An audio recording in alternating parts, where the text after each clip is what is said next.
always exist, male and female, as a hate crime.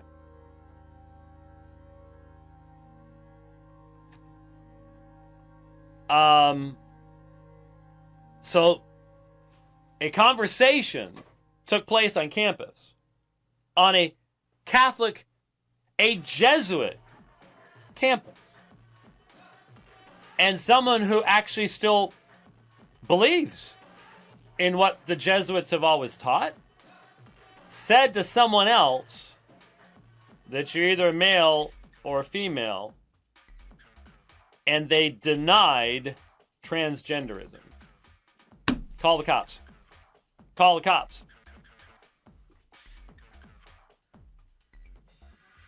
Utter totalitarianism. Utter totalitarianism. You will think like us. You will act like us. All liberty? No. No. Only for us. Only if you look like us. Only if you talk like us. Absolutely amazing. Of course, then we have the story from NC State. Want to talk about Jesus? You'll need a permit for that. Need a permit for that. A permit is required before students can talk about Jesus at North Carolina State University, according to a lawsuit filed in federal court. Grace Christian Life, a registered student group at NC State, filed suit over policy requiring a permit for any kind of student speech or communication anywhere on campus, including religious speech. This is the former United States of America. Can we get around to recognizing that now? This is the former United States of America. It's not the United States of America I grew up in. A revolution has taken place. Thankfully, it was mainly, well, I was about to say it was a bloodless coup. That's the terminology that's used. And that's true in the sense that there was not warfare in the streets. There were not armed parties. But we dare not say that it was without bloodshed. Because you need to understand that one of the central platforms of the revolution was erotic freedom, and one of the central pillars in the temple of erotic freedom and human autonomy is abortion. So it wasn't bloodless. Millions, more than 50 million, had to be sacrificed on the altar of Moloch to bring about the absolute desensitization and the dehumanization of the very nation that had won World War II. Other nations other nations suffered greatly. Suffered far more than we did. I mean, but it was our military might and our military power that defeated the Germans and the Japanese. Nobody else had the equipment. Nobody else had that kind of manufacturing capacity. We couldn't do that anymore. There's no way this nation could win a war like that any longer. Couldn't happen. I'm not just talking about militarily. It's a cultural thing. I've seen these memes. You've seen them too.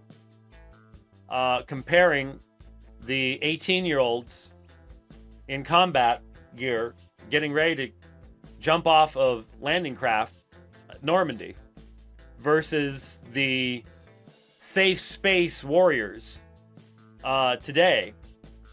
And there is no comparison. And the safe space warriors are not liberating the world from anything. There's no connection between the two. And there is far more truth to that than we might want to understand. But the campuses of the universities, the totalitarians are really just, they're not even bothering to pretend any longer. You will think like us. You will talk like us.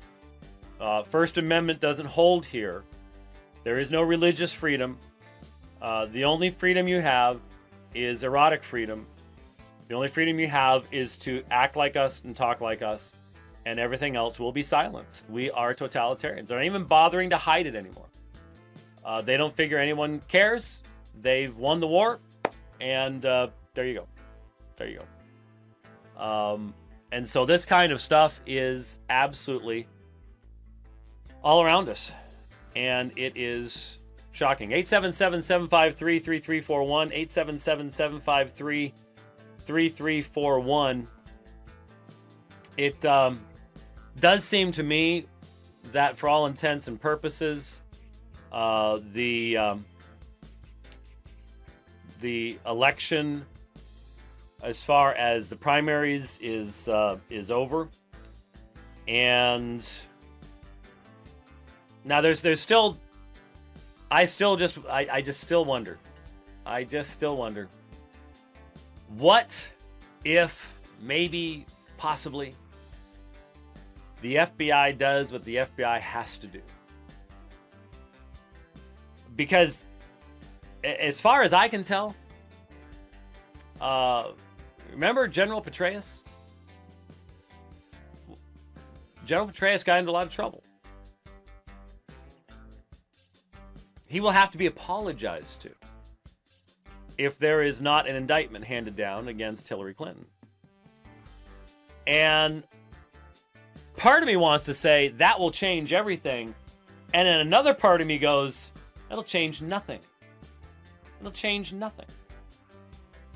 I honestly have become so jaded, so skeptical, that I honestly think that they would just press on and say, no one cares about emails. Just because this exposed our nation to, put lives in danger, maybe even cost lives. No one really cares. And it all goes back to the public sector unions. And I honestly don't believe my vote counts any longer. I think the system is broken. All